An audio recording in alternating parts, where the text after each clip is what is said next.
having these structures is what gives me confidence. Life can throw the most treacherous tribulations at me, and it doesn't matter because I can move through them with confidence because I know that I'm built for this shit.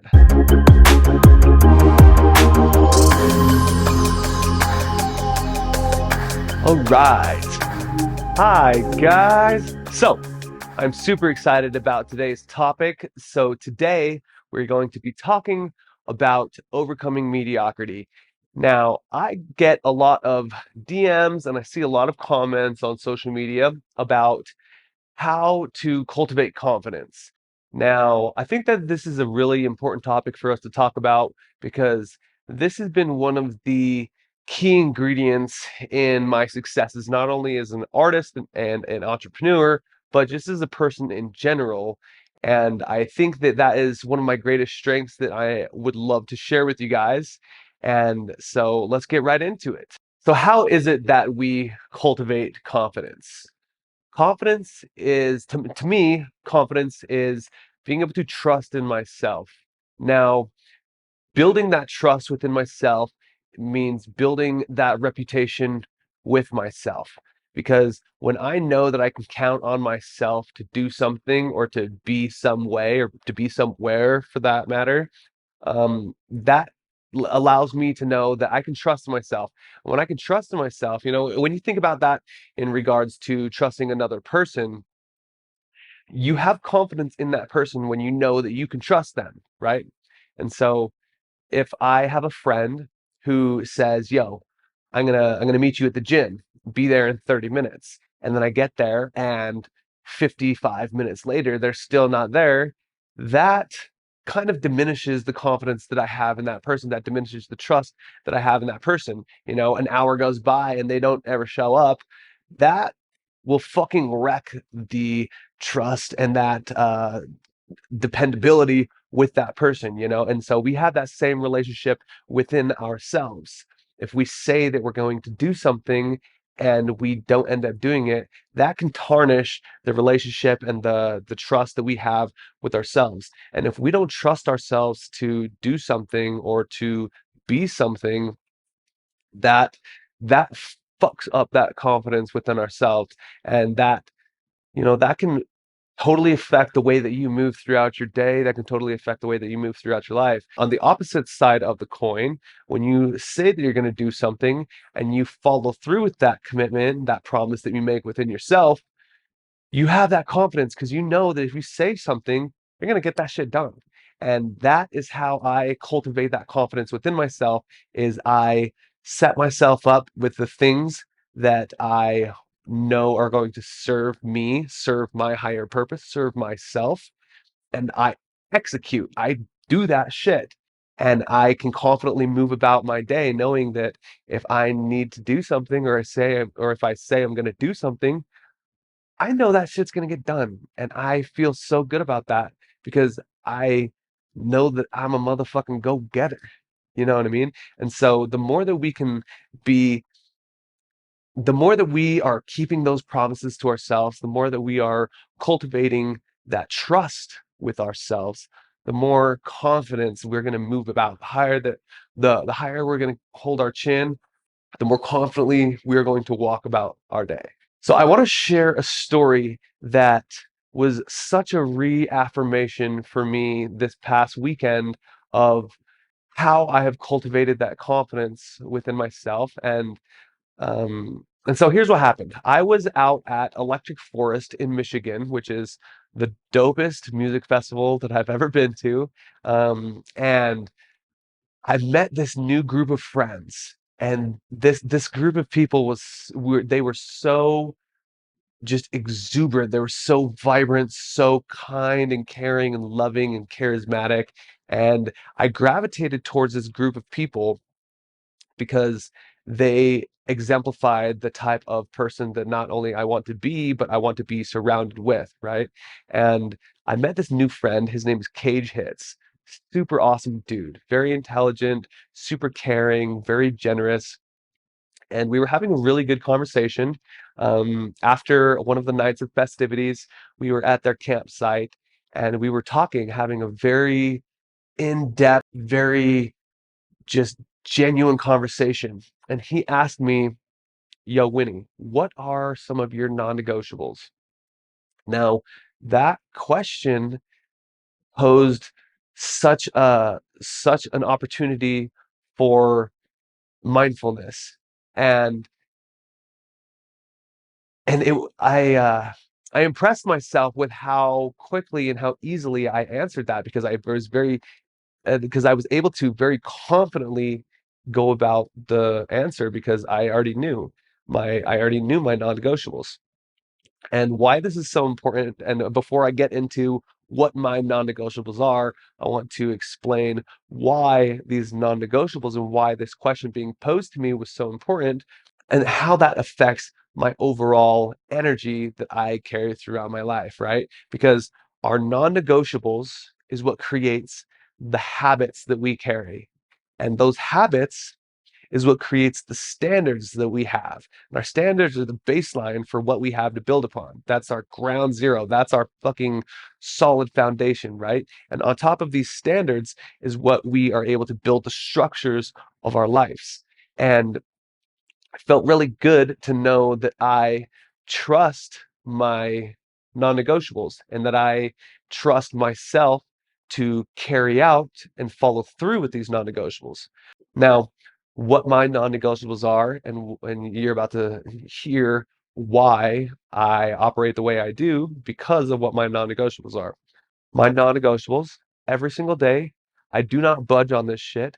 I always wake up and I make my fucking that is the first win of the morning when I wake up and I check off a W on my list by making my bed, by keeping that commitment that I'm going to make my bed every fucking day. It feels good to know that I've already accomplished my first win of the day, right? The second non-negotiable is meditating and stretching. I always meditate and I stretch. And the third non-negotiable, which is such an integral part of my life and my energetic output, is I write in my gratitude journal. You see, the daily expression of gratitude is how I root myself in a positive mental ground so that the rest of my day is rooted in a very positive place. That is how I'm able to cultivate a positive mindset for my day, right? And that is a very important part of my next non-negotiable, which is taking care of my body. Because the most important part of taking care of my body, treating my vessel, is treating my mind. Because our mind is arguably the most important part of our body, right? And so the next part of my non-negotiables is going to the gym.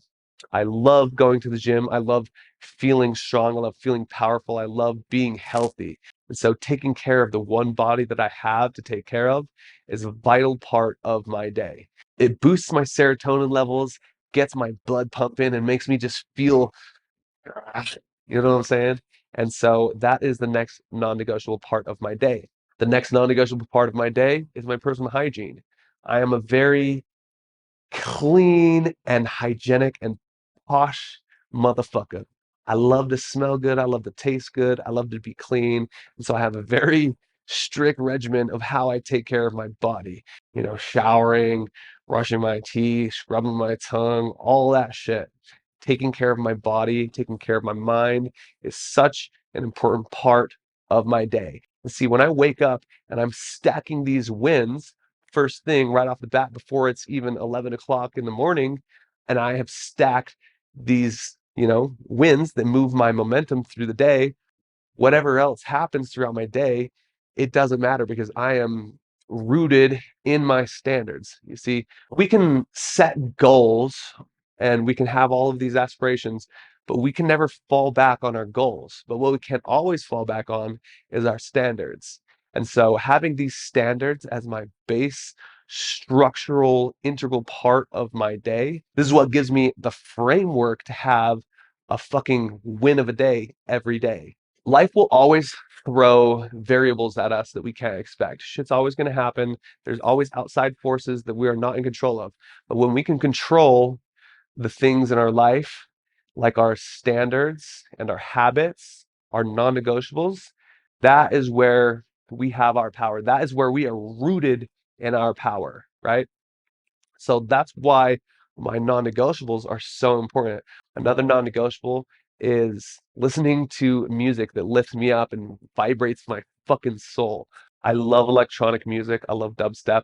So I always listen to music that activates my mind and activates my body as I work out. Next non-negotiable, and probably the most important non-negotiable to me, is connecting with the people that I love. I talk to my kids every day, whether I'm with them or if they're with their mom. I FaceTime them. Fortunately, I'm born in a day and age where I have the technology to FaceTime my kids every day. And so I talk to my kids every day and I cultivate those relationships that are the most important to me. These non negotiables is what forms my habits. My habits is what creates my standards. My standards is the foundation that I build the structures of my life upon, right? And so having these structures is what gives me confidence. Life can throw the most treacherous tribulations at me, and it doesn't matter because I can move through them with confidence because I know that I'm built for this shit. I can weather the fucking storm because I am a fucking warrior who is training daily, stacking these wins to be able to handle whatever it is that life throws at me. That is how I build a structure of confidence to move throughout my day and to move throughout my life. These are key non-negotiables for me. So I want to ask you guys the same question that Cage asked me. What are your non-negotiables? Sit down and write them down. I was very easily able to name them off because I have them habitually ingrained into my life. But if you don't have those, I highly suggest that you sit down and ask yourself, what are my non-negotiables? Like, what are the things that I will not budge on? What are the things that I have to do every day to be okay? And once you can identify those, analyze those, and then build upon those and stack those wins every day, you'll be able to build those structures as well. I want to give you guys the call to action to sit down right now, pause this video if you have to, or do it afterwards. Actually, no, fuck that. Do it right now. Pause this video and write down what your non-negotiables are every day and identify those so that you can have those building blocks to build from. The next part of cultivating confidence to overcome the mediocrity of life is surrounding yourself with motherfucking ballers. This is such an important part of cultivating confidence because you could be the most confident motherfucker out there, but if you're not surrounded with a community of people who are instilling that confidence in you, and not only instilling that confidence in you, but amplifying the confidence that you carry, then they are fucking tearing you down. And whether you want to believe it or not, because of the love, the connections, and the bonds that you have with these people, I know it's hard. I've had to separate myself from people that I really cared about. And as hard as that is, it is an absolute necessary part of cultivating that confidence. And I want to share a story that I heard from an amazing person, Jroo, who was sharing the Navy SEAL training that he heard from a friend of his. And it went like this. There was a Navy SEAL, and he was sharing his training and what he was trained for. See, his job was to go down and save the pilot of a downed aircraft. So when there was a helicopter or an airplane that crashed in the water, it was this Navy SEAL's job to dive into the water and save the pilot of this aircraft, right? Now, this is this is such a crazy fucking extreme example, but I'm a very extreme person and I have to have extreme examples to live by because I want to live an extremely beautiful life. I want to live an extremely successful life. And so this is why I love this example. So in his training, he was taught that there's two steps to saving this pilot, right? Because he's going to dive into the water and the pilot's going to be doing one of two things. He's either going to be freaking the fuck out or he's not. Now, if he's not freaking out and the pilot is able to just be level-headed, this Navy SEAL is going to be able to easily get him out of the aircraft and up to safety, right? But if he is freaking out, there's two steps to saving this guy, right? If he's freaking out, the first thing that this Navy SEAL is instructed to do is give him a hard fucking reality shake. He needs to shake him and say, yo, shut the fuck up and stop freaking out. You have to stop. I'm trying to help you. And if you don't let me help you, we're both going to die. After he gives them that one hard reality shake, like, yo, wake up, I'm trying to help you, there's going to be one of two things that are going to happen. He's either going to snap out of it, get his shit together, and be able to be cooperative and get out of the plane with the Navy SEAL, or he's going to keep freaking out. At that point, the Navy SEAL has one step left. And this is the hardest part. The Navy SEAL is trained, if this guy is still freaking out, to punch them in the face and swim away. Now, that sounds really extreme. And like I said, it is an extreme example, but you have to be extreme. You have to take these necessary steps to save yourself, because if not, you will drown with this pilot who's freaking out. And now, this is the hard part, because it's not like this damsel in distress of a pilot has any ill will towards you. It's not like they have any malintent towards you to murder you, but they will unconsciously, unintentionally drown you with them if they are freaking out. Every high performer in life has those people around them in their lives that are subconsciously drowning themselves. They're unconsciously flailing about, freaking out. They may not have any ill will towards you, but they will take you down with them because they are flailing and they are losing their shit. They're freaking out. And if you do not save yourself, you will go down with them. And that's a hard reality to grasp. That's a hard pill to swallow, to know that, like, yo, I love this person and they don't have any intention of killing me. But if I don't save myself, if I don't metaphorically punch them in the face and get the fuck out and save myself, I'm going to end up at the bottom of the ocean with them.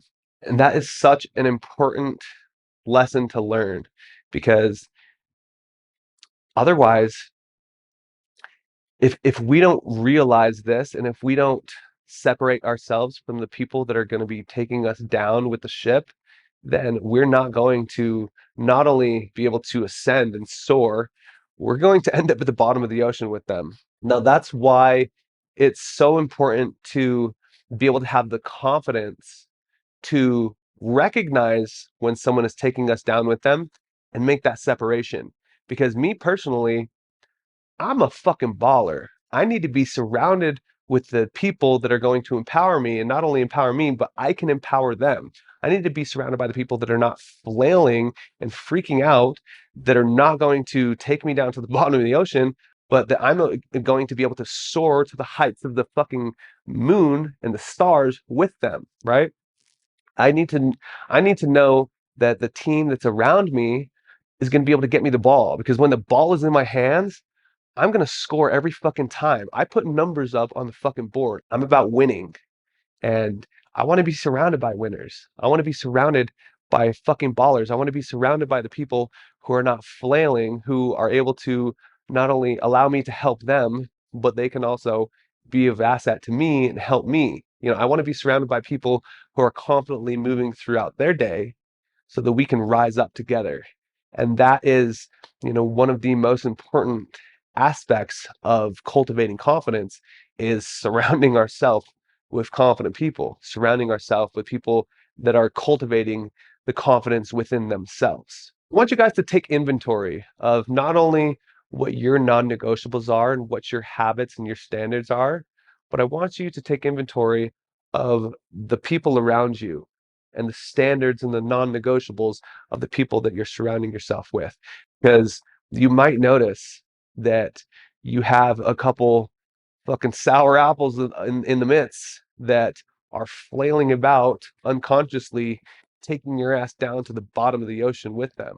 And as hard as it is, you might need to metaphorically punch those motherfuckers in the face and get the fuck out of there, because you now know the consequences of not creating that separation.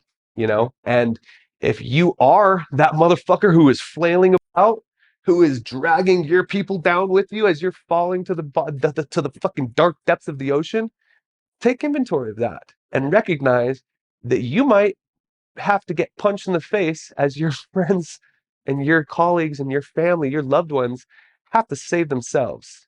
And you might have to learn how to swim on your own, as we all do.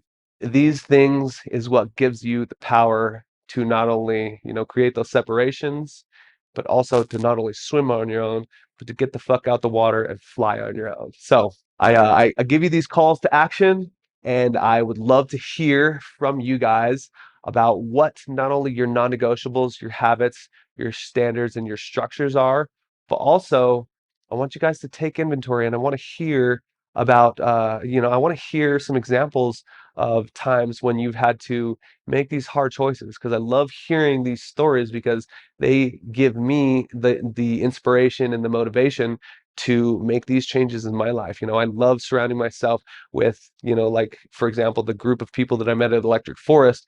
I love surrounding myself with people that make me think outside of the box and make me think outside of my realm of perception, because like I said, I am always trying to grow. I'm always trying to surround myself with people that are gonna throw me the alley-oop so I can put these numbers up on the fucking board.